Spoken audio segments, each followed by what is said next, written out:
안녕하십니까. 오늘은 2022년 7월 26일입니다.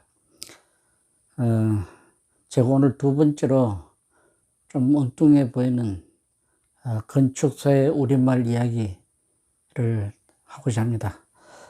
이 화면에 보이는 이 글은 며칠 전 어느 유튜브에서 우리나라 건설업체가 중동에 지은 독특한 건축물에 대한 소개였는데, 여기에 제가 평소에 하고 싶던 얘기했던 단어가 있어가지고 여기다가 제가 보여드립니다. 제가 읽어드리겠습니다. 공사 기간만 자그마치 10년이 걸릴 것으로 예상되었고, 모두가 미쳤다며 도망갈 때 한국이 지어버린 미친 듯한 난이도의 건축물. 제가 오늘 말씀드리고자 하는 단어 중에 하나가 이 난이도입니다. 이 말에 미친 듯한 난이도의 건축물, 이게 무슨 뜻이겠습니까? 굉장히 유식한 단어를 멋지게 썼는 것으로 얼핏 보입니다만은, 제 생각으로는 미친 듯한 난이도의 건축물은 틀린 말이다고 저는 생각을 합니다. 난이도, 이 글을 쓴 사람은 미친 듯이 공사가 어려운 건축물이라는 뜻입니다. 난이도는, 이걸 말하자면, 이 글자로 쓴다면은 난이도, 이런 글자겠죠.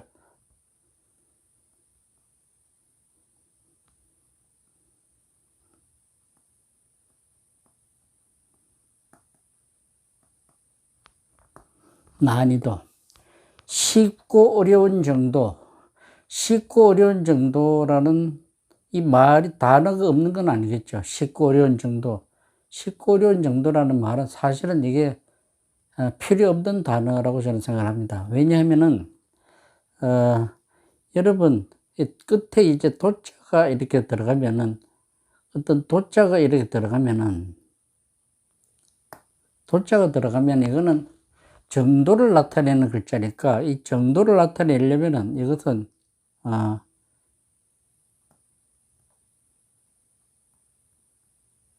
그때 수식어로 말은 높다 아니면 낮다로 밖에 표현돼서는 안 된다고 저는 봅니다.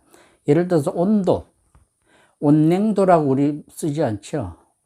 온도가 높으면은 그냥 온도가 높은 거고, 온도가 낮은 것은 저도라고 하지 않고 그냥 온도가 낮다 이럽니다. 그 다음에 이제 밀도도 마찬가지예요. 밀도가 높다 혹은 낮다. 그 다음에 그거 많죠. 온냉도라는 말도 없고 고저도라는 말도 없죠. 고도라고 하면은 그냥 높은 것에 대한 표현이기도 하지만, 고도가 높다고 하면은 산이 높은 거고, 고도가 낮다고 하면은 낮은 평야 같은 고도가 낮은 것이지, 거기를 저도라고 표현하지 않듯이, 난이도, 어렵기도 하고 쉬운기도 한 정도, 이 세상에 어렵지 않으면 쉬운 그 두 가지죠. 그러면 그냥 난도라고 하면 충분합니다. 난도란 단어를 쓴다면은, 그러니까 어려운 정도죠. 어려운 정도가 있다고 하면은, 그건 당연히 난도가 높다, 난도가 낮다. 왜 제가 이런 얘기를 하냐 하면은, 일상적으로 우리가 이제 특히 골프 중계방송을 보면은, 멀쩡한 아나운서나 멀쩡한 해설가나 이런 사람들이, 이 골프장은 굉장히 난이도가 있습니다, 굉장히 유식한 것처럼 얘기하는데, 난이도 없는 골프장이 있습니까? 어렵지 않으면 쉬운 것이죠.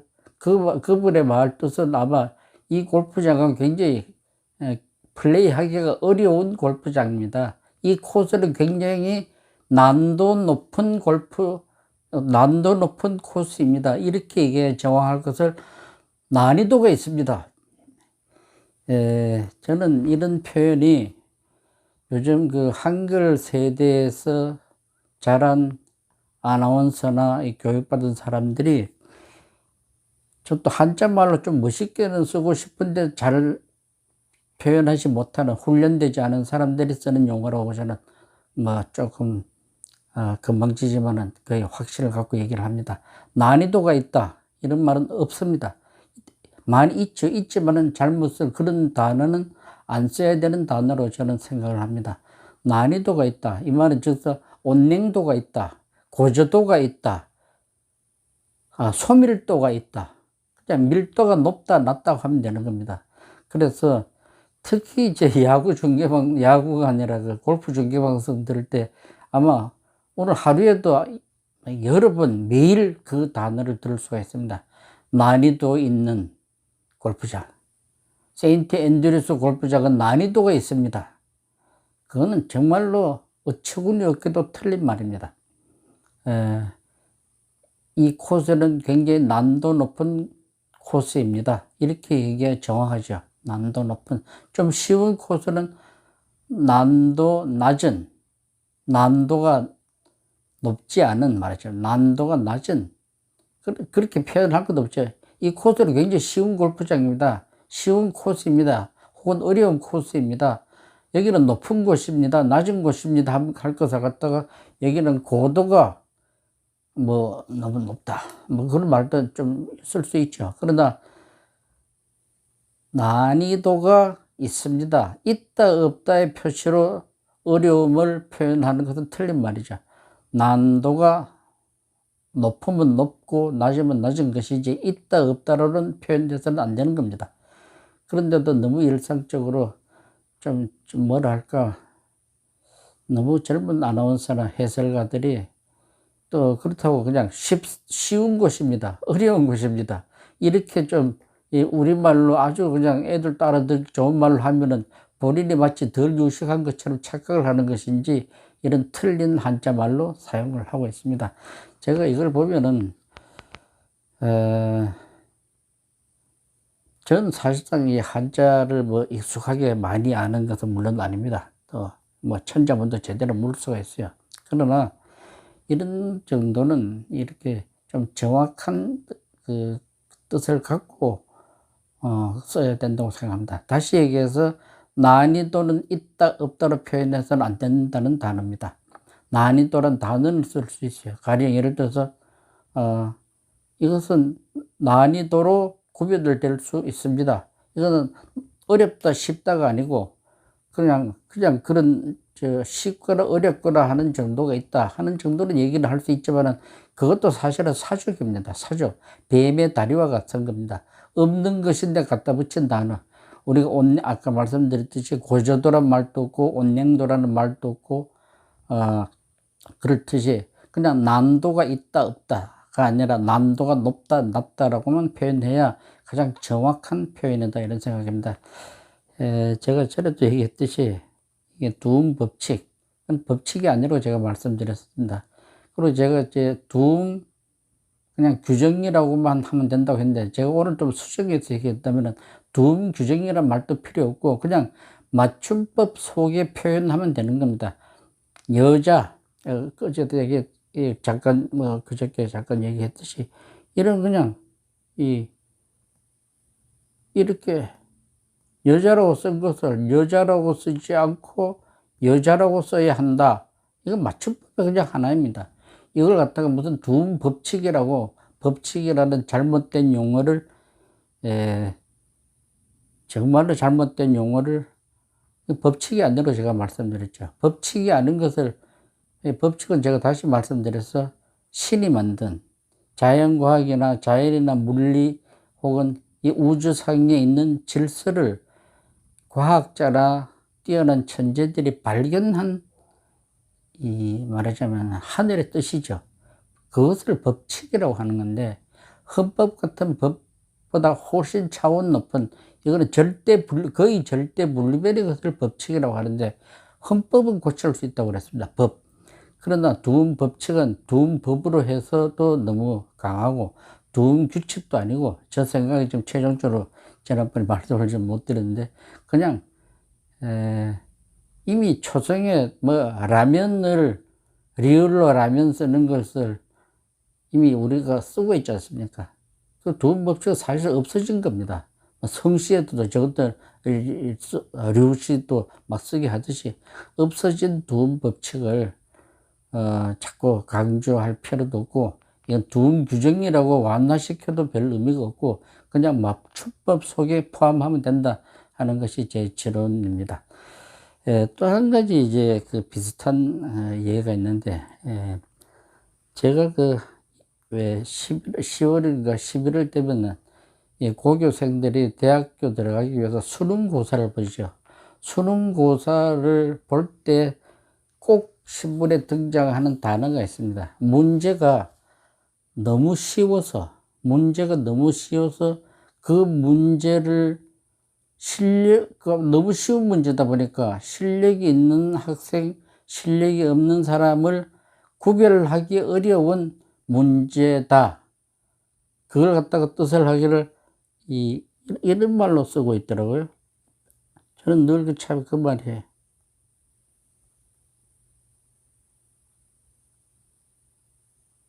변별. 그 시험, 올해 수학 시험 문제는 변별력이 있다. 변별력이 주로 없다로 쓰죠. 변별력이 없어서 학생들을 뽑는데 말하자면 그 학생들이 실력이 있는지 없는지를 구별하기 어렵다 하는 말로 변별력이라고 씁니다. 근데 얼핏 보면 뭐 별로 하자 없는 말 같죠. 근데 저는 처음에 이제 제가 왜 이런 단어를 대서 얘기하느냐면은 논리적이지 않을 때 이 설계하는 건축가 입장에서는 굉장히 불편하다 하는 마음 때문에 제가 이 우리말이 국어 얘기를 한다고 제가 사전에 얘기했는데, 왜 그러냐 하면은 변별력, 이걸 한자로 쓴다면 아마 이럴 겁니다. 변별력.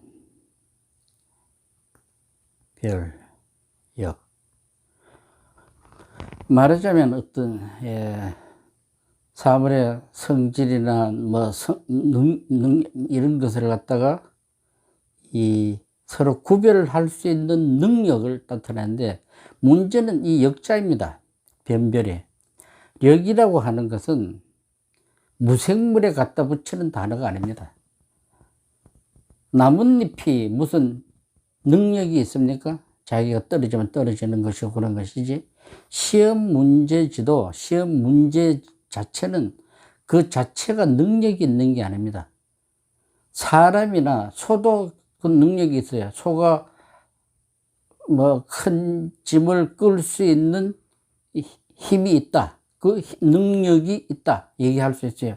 그러나 시험 문제가 그 학생들의 실력을 판가름할 능력이 있다 없다라고 표현해서는 틀린 말이다 이런 얘기입니다. 시험 문제지가 무생물이 무슨 능력이 있고 없고 하겠습니까? 이런 말은 됩니다.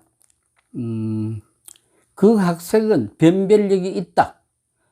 그 사람은 변별력이 있다. 그 사람은 옳고 그른 거, 예를 들어서 이 착하고 나쁜 거, 이런 것들을 구별을 할 수 있는 안목이나 그런 능력을 갖고 있다. 그 변별력이 있다. 그건 맞는데, 시험 문제지가 너무 쉬워서 학생들을, 실력 있는 학생들과 실력 없는 학생들을 구별하는데 문제가 있다는 뜻으로 변별력이 없다. 변별력이 있다. 변별력이 없다로 주로 쓰죠.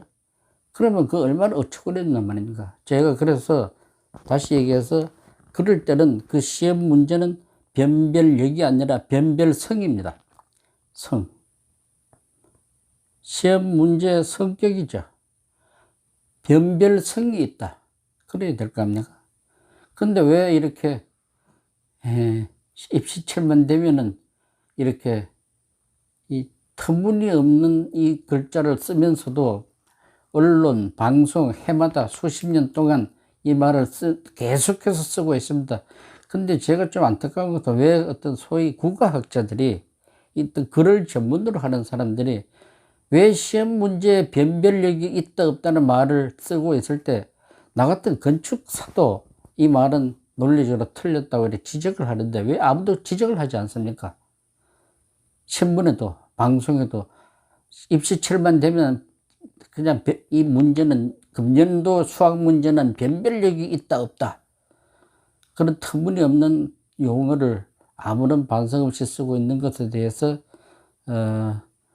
저는 참 유감이다 이런 얘기입니다. 그래서 다시 얘기해서 그 시험 문제는 변별성이, 그 문제의 성격이, 말하자면은 자질이, 그 문제의 어떤 캐릭터, 성격이죠.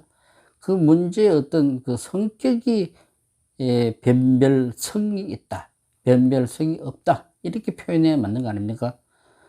뭐 그렇게 또 너무 어렵게 얘기하고, 이번 수학 시험 문제는 너무 쉬웠다, 너무 쉬워서 학생들이 실력이 있고 그걸 판가름 하는데 문제가 있었다, 이런 정도로 써도 됩니다. 왜 알지도 못하면서 변별성, 변별력, 이것이 어디다 써야 되는지도 알지도 못하면서 언론 기자들이 그렇게 흔하게 1, 2년도 아니고 수십 년을 계속해서 사용하고 있는지, 더불어 한 번도 언론에서나 이 문제를 가지고 지적하는 사람을 저는 아직 못 봤습니다. 물론 제가 뭐 잘못 판단했을 수도 있습니다. 근데 뭐가 판단했는지는 저한테 당신은 이런 변별력이라고는 이렇게도 이렇게 구호적으로 쓸 수 있다라고 뭐 혹시 통보를 해 주신다면 배우겠습니다. 그러나 제 생각에는 시험 문제지에 변별성이 잘못 써야지, 시험 문제지가 능력이 있다 없다로 변별력이 없다라고 쓰는 것에 대해서는 저는 틀렸다고 단언할 수가 있습니다. 제 지금 현재 생각으로는. 저는 처음에 언론에 뭐 변별성이 있다 없다고 할 때 어린애가 똥오줌을 못 가리는 것을 변별력으로 알았어요. 네. 똥오줌을 못 가리는 거. 변. 말하자면 이 색깔도 그러래. 변. 이게 똥인지 오줌인지 못 가릴 때 변별력이, 그때는 변별력입니다. 사람이 똥을 못 가리는, 오줌을 못 가릴 때 변별력이 있다 없다, 이렇게 쓸 수는 있습니다.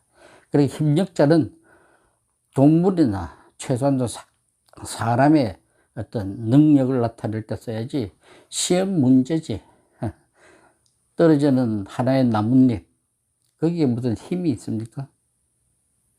지금 바람 부는 대로 날려가는 성질이 있는 것이죠. 무거운 것은 그냥 이렇게 직선으로 떨어지고, 새털 같은 그 나뭇잎은 바람에 이렇게 흩날리면서 어떤 이 직선이 아닌 방향으로 그냥 이렇게 날아가고, 그러한 성격이 있다, 이렇게 얘기하죠. 그래서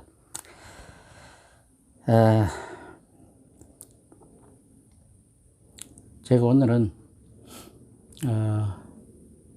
이 난이도란 말이 틀렸다는 게 아니라, 난도 하나라면 충분하고 난도를 쓸 때는 항상 끝에 가서 높다, 낮다로 표현해야 올바른 것이다 하는 얘기를 지적을 하고 싶습니다. 그리고 또 대학생 입시 시절이 오면은 또 신문, 방송, 언론에서 또 변별력이 없는 신문지란, 변별력이 없는 시험지란 소리를 정말 더 이상 듣고 싶지가 제가 않습니다.